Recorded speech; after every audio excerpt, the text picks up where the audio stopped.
Is that bright? Is it sun too bright? No, I can't Okay. even. It's perfect. Yeah, Okay. It's live, but yeah, Okay. there's not really anything that needs to be said. No.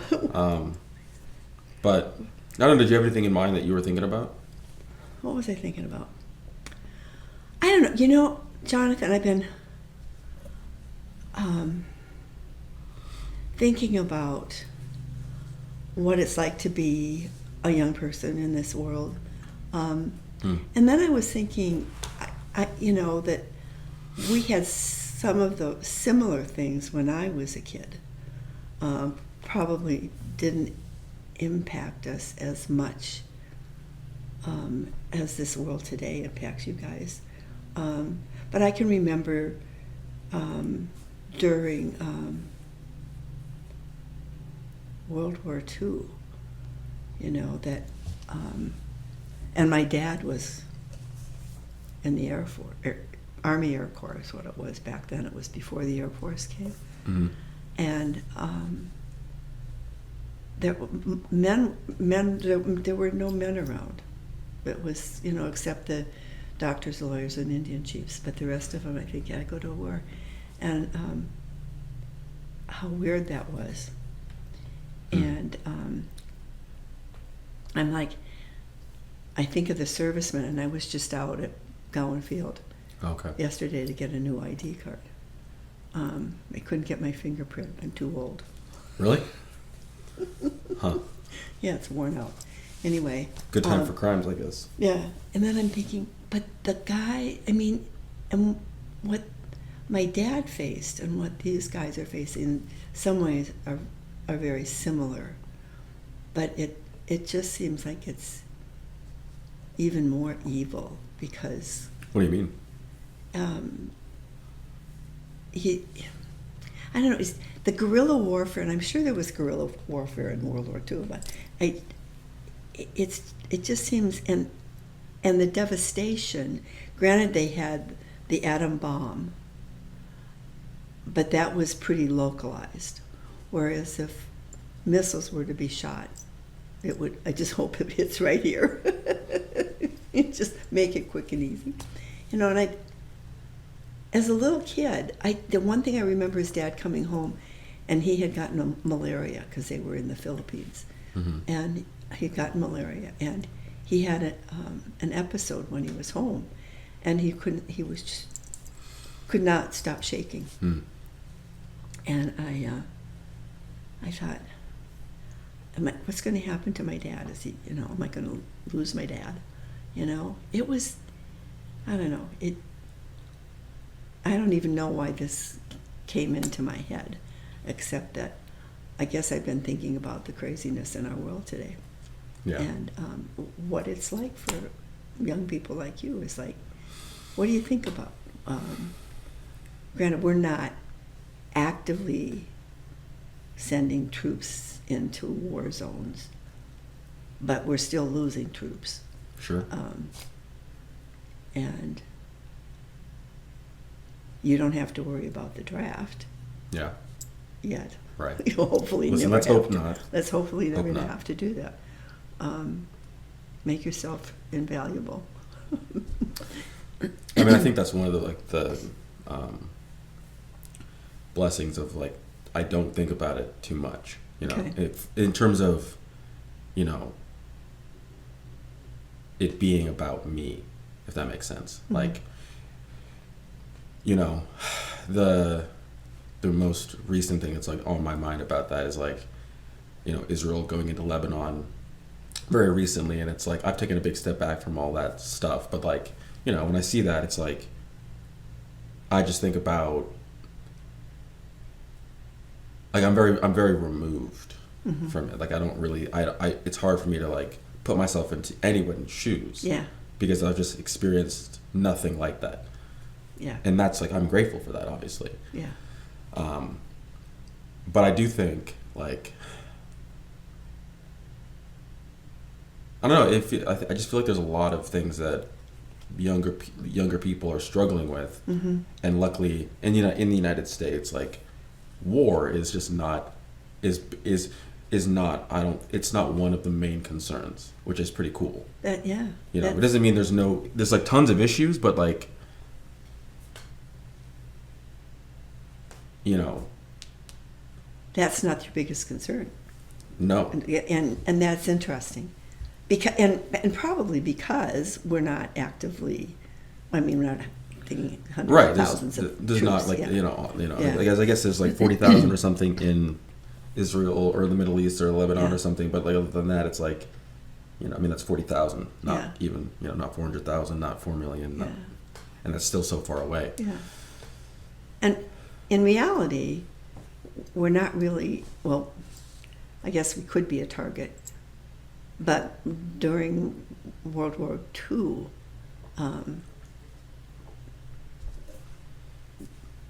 the fight between the U.S. and Japan, and we didn't live on the coast, so I have no idea, but I have friends that have talked about blackouts and that there were enemy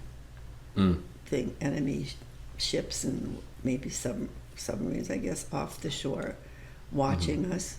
But we didn't have the technology that we have today. Right. But I guess so for you guys, what is it? What concerns you? And I know we have to stay in the moment. No, but we have to, you know, reality. There's a reality. Yeah, reality like, is what the biggest what concern. concerns me or what concerns me. Yeah. I think like for me the obsession with like negativity. Yeah, I think like the internet and social media, like that's the kind of stuff that like existentially I think that we need to be aware of. Like even right now, like it's a perfect day kind of. It's like beautiful outside. I'm just like sitting here with my grandma chatting. It's like what would I actually have to be? There's like nothing in my immediate vicinity to be concerned about. Like the concerns that I have, it's like I mentioned, okay, like Israel, Hamas, Hezbollah, like those are things that are happening in the world that are not good. But at the same time, it's like that has nothing to do with me right now. Yeah. Like, I'm just sitting here in the kitchen, and it's like even if I was to hyper focus on that and just like kind of make myself feel really bad, that actually wouldn't solve anything. No. And I know a lot of people that have done that, and I've done that in the past. So like, just how ready people are to like throw away their peace is one of the biggest concerns that I personally have, and like how people just would rather feel negative than even feel bored. What I hear and what I see is so much anger in our world, and that comes out, we're blaming everybody else for what's happening in the world, and yet we're part of it. We have to take responsibility too. And what I love about you, Jonathan, is that you look at the positive, and you look at you do look at your place in society and your purpose. But it's that you can walk away from that negativity. You can come back to. It's hard. It's hard to. But for me, it's like it started from. I mean, it's like it's kind of for selfish reasons. Like, I look at the positive and I try to acknowledge like love, because it makes me feel better, and I think it's like I still think that love is the answer. And the more that I look around like online, it makes me like doubt that, and that's like something that I find to be really scary. Like the times where I felt the most hopeless have been when I've just kind of like stopped believing in love, and that like that we all truly want to feel some form of love. Yeah. Because like people will say that that's like a naive, perspective, and it's like I think that that's true in some ways. Like it is naive to say like, oh, love will fix everything. It's kind of like I am idealistic in that sense, but it's like I still think it's one of my greatest strengths of like okay, that's fine. Like, if people want to make fun of me because I believe in love and I believe that, like, it should end in like a dance, Yeah. like, that's okay. You you know, you I think you have to just say to yourself, this is part of my soul, part of who I am. And there's also that part of hate, There are certain things that are easy to hate, but for me, that's not where we need to be. We need, Jonathan, I'm having a hard time putting all this into words. It's, I just think we have to commit to being love. It feels like there's something about love that we all understand, like that feels like love. Like we can, I mean, I would say it's like a universal feeling, for, at least for human beings, where it's like you recognize it, but we struggle to put it, like you're saying, into words. Like for me, it's like when you said it's almost like a commitment to your soul, to yourself, and you have to be love. Like I think that's true. Like the thing that kind of changed my perspective, when I went to rehab, it was like I realized, like, I have not been loving myself, and that's why maybe my feelings about love for other people have been so kind of like shallow, if that makes sense. Like, Yeah. I knew I loved my parents and my family and you, and like I would say, and I was like, I know that's true, but like, what does that even feel like? And then when I was, in rehab, it was like the feelings that I was feeling, acknowledging them was love. Like the ugly feelings and like the stuff that I was ashamed of, like embracing that was love. So it was like the opposite of what I thought, which was like, I need to be better. Like I need to be like perfect, kind of, but like I need to be the best I can, so that I'm the best that I can be for like everyone. That's love. Like I need to be the best. But in actuality, it's like I wasn't even loving the one person that was like screaming. Like it was me, and I was like, hey, like, why won't you accept me? And my answer was like, because I don't like you. That was the truth. Yeah, that's amazing. Now, like when you were just talking about love, it's like being love. I think you have to just practice it on yourself first. And it's hard sometimes because like so many, like there's so many external things that can make it feel selfish, or it can make it feel wrong to like, it can confuse you. It's just like confusing to look around. Like there's so many things and voices, like, because a lot of it's good too, but there's a lot of it that's like not good, and then there's a lot of it that's great, that's got good and bad. And it's like, well, which voice do I listen to? What do I do? But it's like you have to listen to yourself. Yeah. And it took me just like literally being away from the internet for that long to just remember, like, to just like see, oh, like there's a voice inside me, like maybe that was my soul, I don't know, but like it was very clear. And then when I was starting to like do certain things and like act and like move with love, I was like, oh wait, this feels like, I feel like whole again. Cool. Wow. That part of loving self, I've found very difficult. Why do you think we find it so hard to love ourselves? Now, for me, it was lack of humility. Lack of humility, really? What do you mean? I don't know. It's like you can't, to love yourself to me seems so wrong. Like egotistical? Yeah. Sure. I think that's almost what made it feel easier for me, because I was like, wait, I am awesome. Yes, you are. So that's interesting. But that's a very difficult thing for me to say. Very difficult thing for me to say. And part of it was, I think, being told, certain messages that were given to me as a kid that I really hung on to. I think after 84 years, maybe I could let it go, but it's easier said than done. Yeah. And yet, Well, you are awesome. well, thank you. I really, I'm thinking there's got to be a part of me that does love myself, because I do love and care for other people. Mm-hmm. And sometimes I wonder, now this is what's going to sound egotistical. Okay, go ahead, please. It's sometimes it's like, that's pretty cool, Marilyn. You're, Yeah. but don't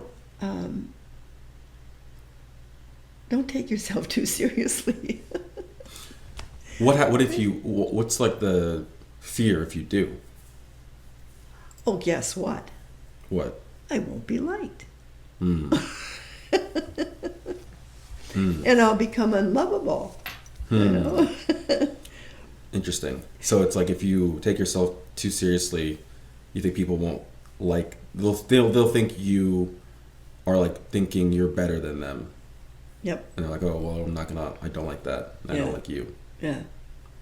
And that makes sense. But it just finding that balance of being able to love yourself and still share that love with other people. I think. Well, no, I don't think. I know. I had to believe like, oh, I'm a good person. That was like step one for loving myself. Was like, because there was a long like I didn't realize, because now it seems so weird because like I feel it's been a while and I've been putting in a lot of work, so I don't really identify with this as much. But like I really didn't think I was a good person, or I questioned that. I was like, oh, I'm a bad like. I was like, part of me is bad. Like I'm a bad person. Mm-hmm.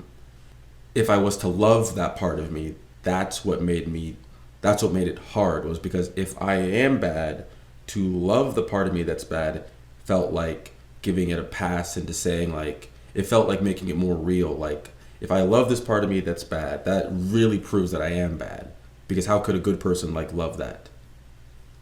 But that was actually like, that was the solution, was like, okay, I am a good person. I know I am. And this is just part of me, whatever it is. And I love it too, And it doesn't mean I have to continue to do this. I don't have to continue this behavior, but it's part of me. And now I have to look at it and then decide like what, I'm going to do going forward. Very interesting. Because I've been I was struggling with that since Grandpa died. Mm-hmm.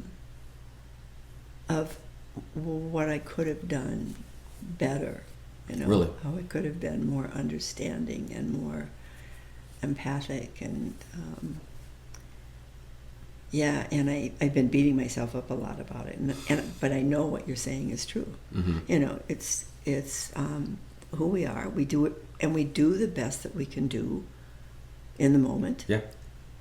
And we can all, in retrospect, you can say, yeah, that was good, or you can say, well, I wish I'd done that differently. Sure.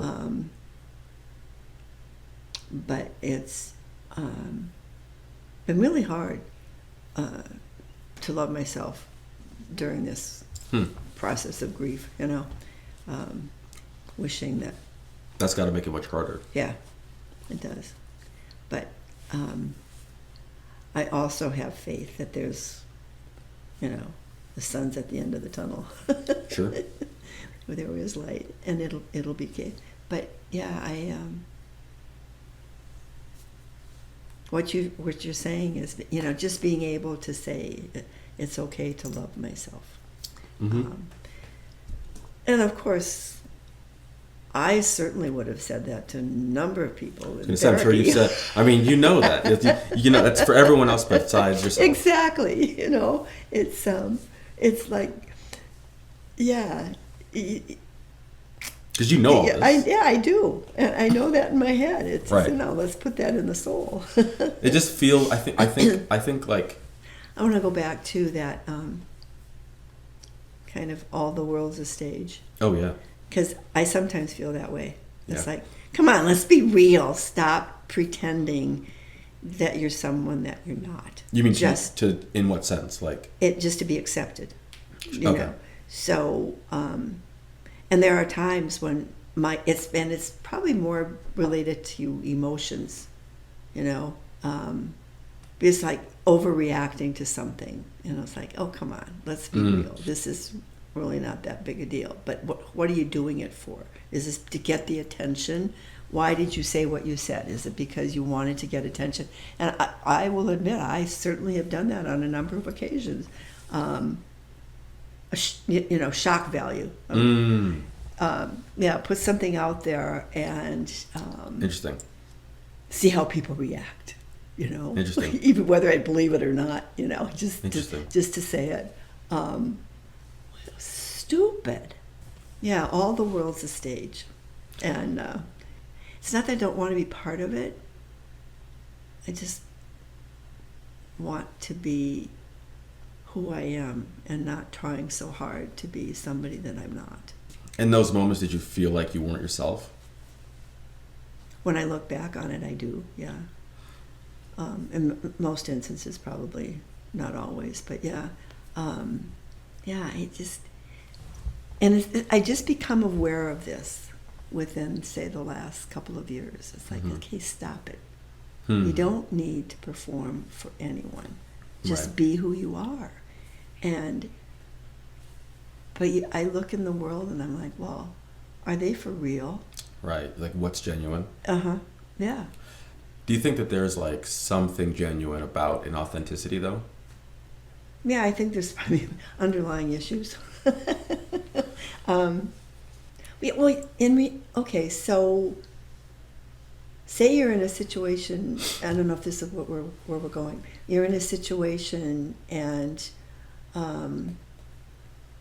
if you were to react to the situation in the way that you would like to, you could really hurt someone. Right. And so the decision is, do I want to do that, or do I want to be someone that I'm not and say, oh, you know, and give the person the support that they seem to need at the time? Yeah, I totally know. I mean, I've thought about that a lot, and like, I would say like, being respectful and trying to be understanding I don't think that's being inauthentic. Like, I think if in my head I'm thinking like, oh, I think this person's overreacting, I don't really get why they're upset, but they're clearly upset. So it doesn't necessarily have to matter that if I would be as upset, because it's not me. So I'm like, okay, I can either like kind of be frustrated by that and maybe be rude to them and be like not helpful, and the situation's probably going to get worse, but I might feel kind of powerful in the moment, but I'll regret it later. Yeah. Or I could just be like, listen, in my head, be like, yeah, this is kind of, I think you're kind of being a baby, but like, I'll be as understanding as I can. And then it's like, oh, wait a minute. Like, after the fact, I usually in the moment, I'll be able to be like, okay, I'm glad I'm like, this isn't so bad. Yeah. But especially after the moment, it's like, okay, well, listen, I still think like they're being a baby, but I'm glad that I was able to just keep it together and just move on, and be there. Just like, I was helpful, and and I didn't have to like, it wasn't that hard. I've made mistakes before where it's like I've been not understanding, and then when that happens, it's like, okay, that's where I was in that moment. On the way here, I was thinking how excited I was to kind of learn, you know, like recently, like the other day, I applied for CWI for a philosophy undergraduate thing. I don't know, again, I don't know where that will go, but that's just kind of where my mind's at. So I'm like, all right, whatever, we'll see. But just like learning versus picking opinions from like a bin or something, like, it's such a different feeling. Like, being able to just observe something and understand it, I don't actually have to judge it in any way. That scratches like an itch for me that I can't get by just like agreeing or really disagreeing with something. Like, an example would be like, I'm really into football right now. It's football season, obviously. So like, if I'm watching the Georgia-Alabama game that just happened, like, going into it, I had my own kind of biases, and I was like thinking Georgia was going to win. And I didn't do a ton of research or anything. I was just kind of like aware of, I knew it could be either team. Obviously, I'm familiar with both programs, and they're both elite. But as I was watching the game, like, it was more just an emotional experience, which was great. Yeah. Fun. But then after the fact, it's like, if I wanted to, and I might do this, like, to understand why the game ended the way it the way it did rather, there's a difference between just listening to several podcasts and pundits that I like, by the way, Yeah. and they explain it to me, and it's great, and it's kind of entertaining, and I can agree or disagree, versus, like, I'm going to go look at the tape. I'm going to go watch the game, take out a pen and paper, look at the plays, and try to understand what was going on in the mind of this player at the moment, why the coach called this. And that takes a lot more. That's a bigger endeavor, but it's like, that's, to me, the difference between, like, that's like understanding and learning, you know? I felt demotivated in the past to do that because there's faster ways to get to the same answer. Yeah. Like, I could do 5 hours of work just to be like, yeah, this is why Georgia lost. Or I could just listen to someone say, well, like, Ryan Williams is a GOAT and Kirby Smart got outgamed. 2 seconds and then done. Yeah. That's I like that idea. But interesting that you said philosophy, because that's always something I've wanted to take, but I've been you've taught. Yeah. hesitant because I'm like, I'm going to have to really think, and you'd be good at philosophy. You've done it. We've talked about that. I think it would be just a fast, and I never thought about CWI. I could even you could check out that. Yeah. So you'll have to let me know how that goes. Yeah, I'll keep you updated on however that goes. But like, that reminds me of when I went back to school. Both your mom and Eric had left home, and John, we had moved to the Los Angeles area, and we were there for 6 months, and then he got transferred over to Phoenix, which was supposed to be a temporary assignment. And a year later, he was still there, and so, but when after he left to go to Phoenix, I was just sitting there one day, and I'm like, I have got to go back to school. Yeah, I have to do this, and I put myself in the car and I drove over to Cal Poly Pomona and went in and said, I think I'd like to register for school. Nice. And I did, and I got home and I'm like, what did I just do? Yeah. Best thing I ever did. But boy, oh boy, I was scared. I was so scared because I hadn't. Sure. When we moved to California, I was what, 40, 43? And I'm like, and you're going to go back to school. Okay. I think that's also what, we've talked in the past about it, but like, you have like you just have like a hunger to understand and learn as well. Exactly. And to grow, like. Yeah. So I think I think a lot of people downplay that for themselves, and try to deny that's in there. Oh, no, it just, and I'm still that way. I don't think I'll ever stop being that way. No. I wish I could retain more, but there's something fascinating about learning something new, and there's something new in a life every day. Yeah. Every day, and There's so much new, and that when I went to Ira Glass's show last week. Yeah, tell me about that. It was great. It was great. But one thing he said about like the media landscape and the way that they tell stories, it's like, he's like, is no one else just bored? Is no one else just bored of the political like merry-go-round? It's the same stuff. It's like they say this. I mean, it's boring. Yeah. And I think for myself, like, I wanted to understand and like learn as much about it as possible because it felt very important, you know.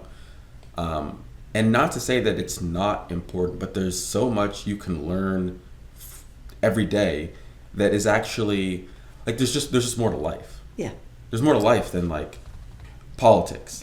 It doesn't mean politics don't matter, but it's like you can only learn so much about something if you look at it just through like a political lens.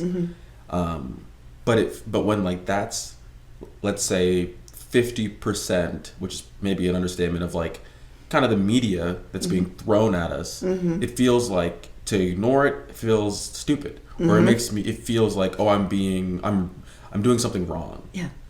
But then it's like when I do ignore it for a while, firstly it doesn't change, and then I learn something new that's like way more like inspirational and impactful to my life. You know. Yeah. It's the politics, like you said. It's the same thing over and over again, and they never say anything.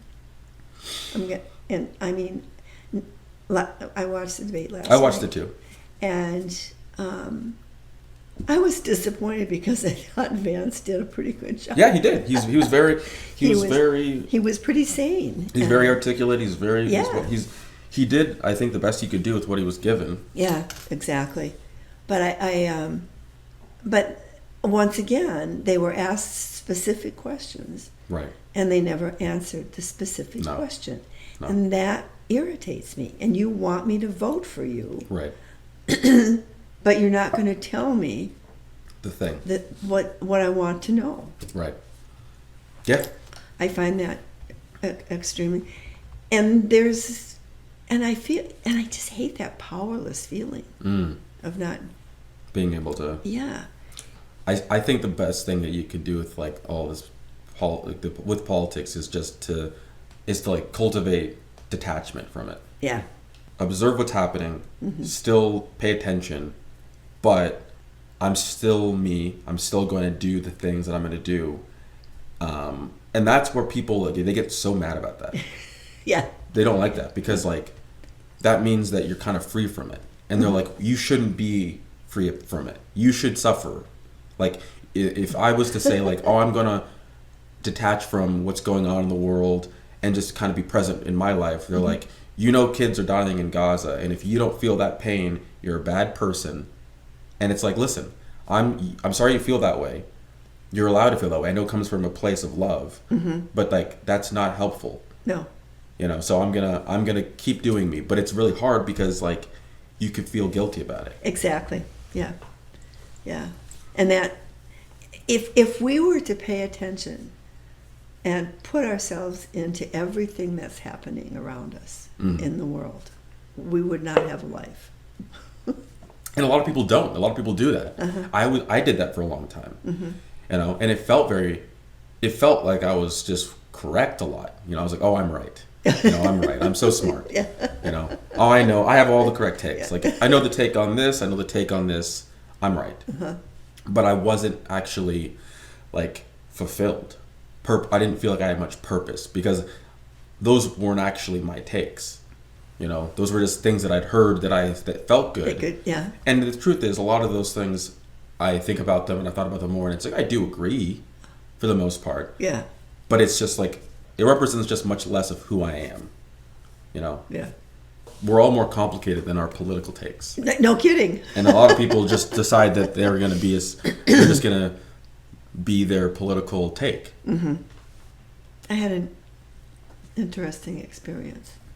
Oh yeah. I don't know if I want to put it on the podcast. We can cut it out, or you don't have to give names. But what was it? Well, you don't have to. No, I was on my way over to Sandy's, and one of our neighbors was walking, and she and I used to do a lot of things together. We go out to lunch, we go shopping, we did all kinds of things together, and then politics got in the way. And I'm trying to mend my way with her because I really like her. She's a great person. And so I said, well, are you still so-and-so supporter? Oh, yeah. And she started to laugh, and I started to laugh. I said, well, we can still be friends, can't we? There you go. She said, yes. And I said, and no matter who wins, we can still be friends, right? And she said, yeah. So it was just an interesting, because I love that. Yeah, I think, you know, we let things like that get in our way. Mm-hmm. And the problem for me is I'm trying to understand what it is with the other party that is so appealing, Mm-hmm. because it doesn't make sense to me. But to engage someone in a conversation, it seems like they always become defensive. Right. And I just want an open conversation, because I really want to know what the draw is. Mm-hmm. And maybe, who knows, I might come to understand something I really had completely screwed up. But finding people to do that is difficult. Yeah, I think you need to have, because it's got you have to get vulnerable to have that conversation. Like, both people Yes, have to get exactly. vulnerable, because obviously the defensiveness comes in because, you know, most people, when they ask you about politics, they are getting ready to judge you. They're already judging you. Exactly. It's not a safe question. It's not a safe conversation. It's like a gotcha. Yep, exactly. Yeah. You know. So